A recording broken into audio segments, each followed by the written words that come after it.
अमावस्या और पूर्णिमा दो बहनों की कथा। पौराणिक कथाओं के अनुसार एक राजा और एक रानी थे। उनके दो लड़कियां और दो लड़के थे।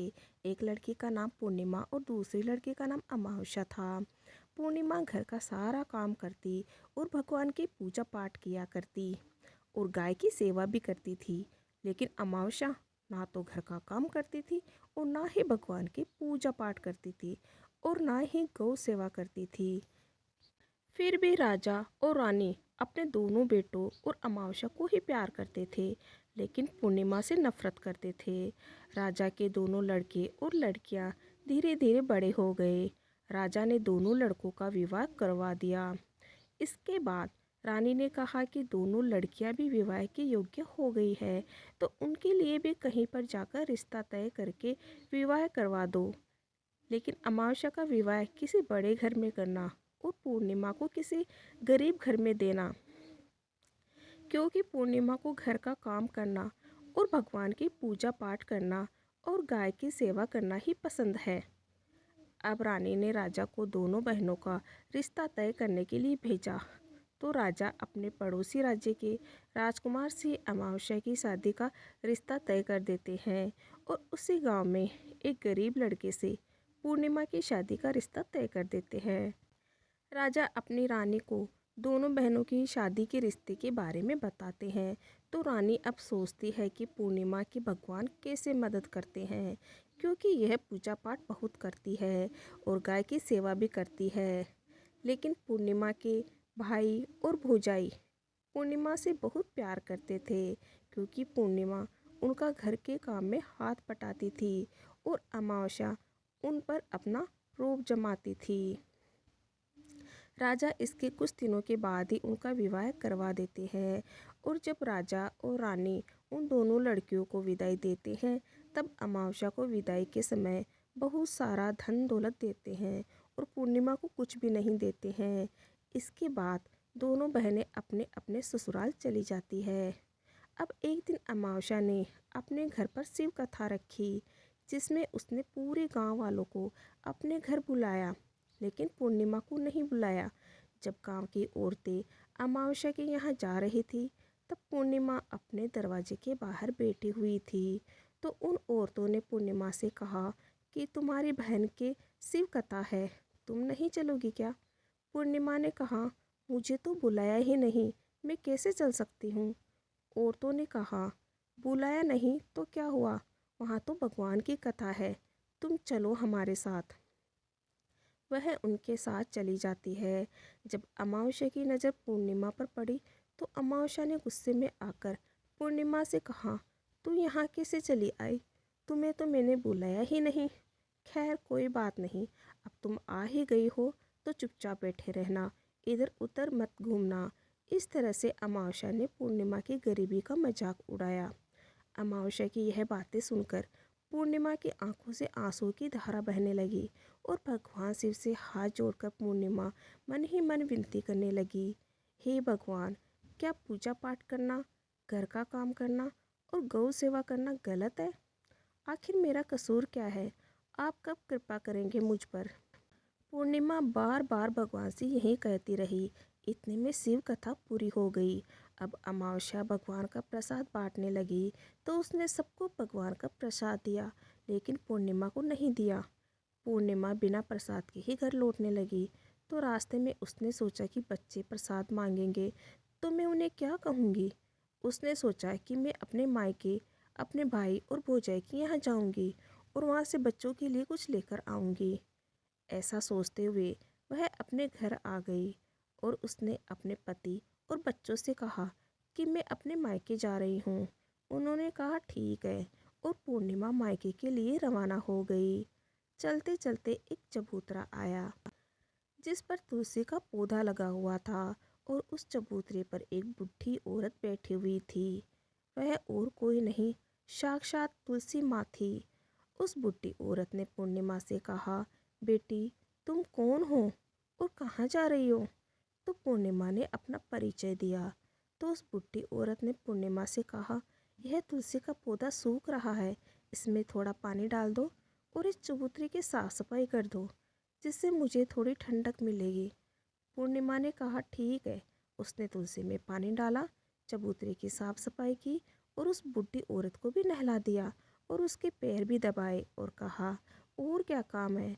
बुढ़ी औरत ने कहा, कुछ नहीं, अब तुम जाओ और वापस आते समय मुझसे मिलकर जाना। पूर्णिमा ने कहा ठीक है माँ जी, और वहाँ से रवाना हुई। तो चलते चलते आगे एक शिव मंदिर आया। वहाँ पर भी एक बुढ़े बाबा मिले जो चबूतरे पर बैठे हुए थे। वह कोई और नहीं, साक्षात भगवान महादेव थे। उन्होंने पूर्णिमा से कहा, बेटी तुम कौन हो और कहाँ जा रही हो? पूर्णिमा ने अपना परिचय दिया। फिर उस बुढ़े बाबा ने पूर्णिमा से कहा, इस चबूतरे और इस मंदिर की साफ सफाई कर दो बेटी। पूर्णिमा ने कहा ठीक है बाबा, और उसने चबूतरे और मंदिर की साफ सफाई की और पूजा पाठ की और उस बुढ़े बाबा को भी नहला दिया और कहा, और क्या काम है बाबा? उस बुढ़े बाबा ने कहा, और कुछ नहीं बेटी, अब तुम जाओ और वापस आते समय मुझसे मिलकर जाना। पूर्णिमा ने कहा ठीक है बाबा, और वह वहाँ से रवाना हुई। आगे चलते चलते काली माँ का मंदिर मिला। वहाँ भी एक बुढ़ी औरत चबूतरे पर बैठी हुई थी। उस बुढ़ी औरत ने भी पूर्णिमा से कहा, तुम कौन हो बेटी और कहाँ जा रही हो? तब पूर्णिमा ने इस बुढ़ी औरत का भी काम कर दिया। पूर्णिमा ने मंदिर और चबूतरे की साफ सफाई की और पूजा पाठ किया और माता का श्रृंगार किया और उस बूढ़ी औरत को नहला दिया और बूढ़ी औरत के पैर दबाए। और पूर्णिमा ने कहा, और क्या काम है माँ जी? तब उस औरत ने कहा, कुछ नहीं, अब तुम जाओ और वापस आते समय मुझसे मिलकर जाना। तब पूर्णिमा ने कहा ठीक है माँ जी। इसके बाद वह वहाँ से रवाना हुई और थोड़ा आगे चलते चलते एक नदी आई। नदी के किनारे भी एक बूढ़ी औरत बैठी हुई थी। वह साक्षात गंगा मैया थी। उस बूढ़ी औरत ने कहा, तुम कौन हो बेटी और कहाँ जा रही हो? पूर्णिमा ने अपना परिचय दिया। इसके बाद उस औरत ने पूर्णिमा से कहा, इस नदी पर स्नान करने तो सब आते हैं, लेकिन यहाँ साफ सफाई कोई नहीं करता, इसलिए तुम इस किनारे पर साफ सफाई कर दो। पूर्णिमा ने कहा ठीक है माँ जी। पूर्णिमा ने वहाँ पर साफ सफाई की और उस बुढ़ी औरत के पैर दबाए और कहा, और क्या काम है माँ जी? उस बुढ़ी औरत ने कहा, कुछ नहीं बेटी, अब तुम जाओ और वापस आते समय मुझसे मिलकर जाना। इसके बाद पूर्णिमा नाव में चढ़ने लगी तो नाव फूलों से सजी हुई थी। वह नाव में बैठकर नदी के दूसरे किनारे पर उतर गई। इसके बाद वह अपने पीहर पहुंच गई। वहां पर पूर्णिमा के भाई भौजाइयों ने देखा तो वह बहुत खुश हुए और उन्होंने पूर्णिमा की बहुत खातिरदारी की और खूब सारी बातें करते करते और कहा कि बच्चों को भी साथ लेकर आती। इसके बाद सब खाना खाकर सो जाते हैं और सुबह जब पूर्णिमा ने अपने ससुराल जाने के लिए कहा तो भाभीयों ने उसे एक लाल साड़ी दी और एक थैले में बच्चों के लिए कपड़े और खाने पीने के कुछ सामान रख दिए और कहा कि तुम बहुत दिनों के बाद आई हो, जल्दी जल्दी आया करो।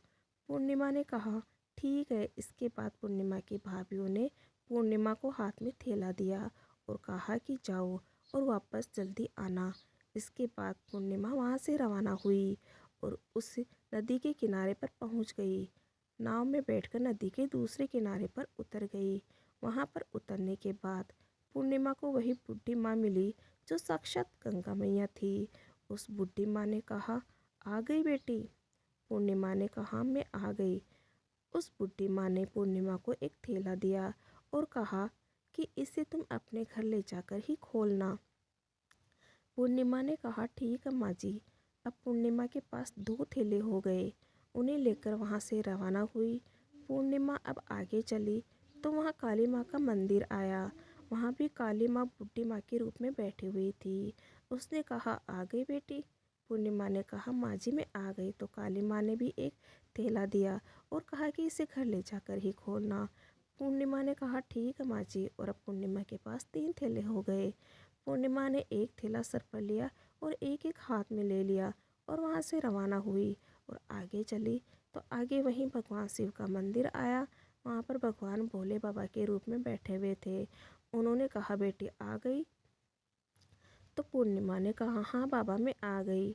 तो उस बुढ़े बाबा ने भी पूर्णिमा को एक थैला दिया और कहा कि इसे अपने घर ले जाकर ही खोलना। पूर्णिमा ने कहा, ठीक है बाबा।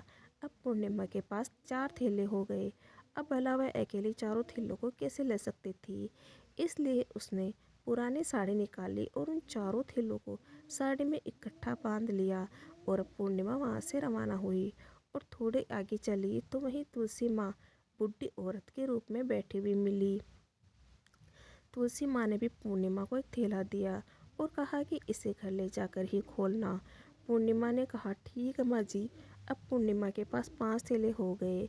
वह सीधे अपने घर आ गई। पूर्णिमा ने थैलों को नीचे रखा और सबसे पहले अपने मायके का थैला खोलकर देखने लगी तो उसमें बच्चों के लिए अच्छे अच्छे कपड़े और बच्चों के खाने पीने की चीज़ें और कुछ गहने थे। पूर्णिमा ने अपने बच्चों को नए नए कपड़े दिए और खाने की चीज़ें दी तो बच्चे बहुत खुश हुए। अब पूर्णिमा ने दूसरा थैला खोला जो उसे गंगा मैया ने दिया था। उसमें सोना और चांदी भरा हुआ था।